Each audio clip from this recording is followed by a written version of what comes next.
This is the ULT 5520 video, number 1 on panel loading. We're going to show how to load the panels to the frame. This is an XXO configuration.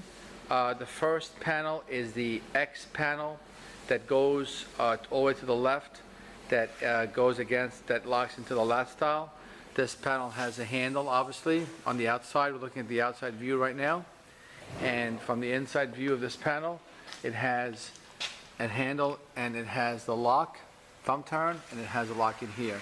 If you notice, like we talked about in the panel glazing videos, the bottom of each panel has a wide bottom rail versus a narrower top rail. That's how you know which is the bottom, which is the top. And on all the bottom rails, they have an unequal leg or a fin, as you can tell from here.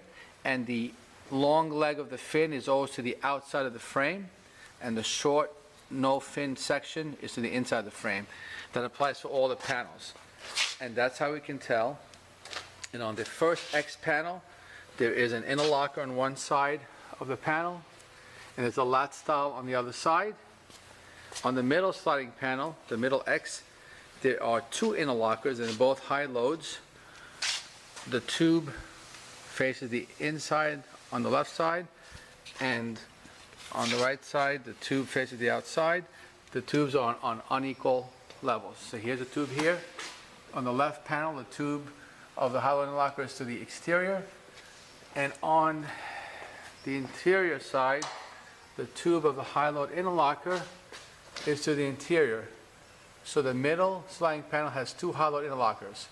The last panel is the fixed panel, which we call the O panel, and that simply has a standard fixed style that engages into the jamb all the way to the right, and it has a standard interlocker that is on the left side. And again, the long leg of the fins are also the exterior of the frame on all our panels.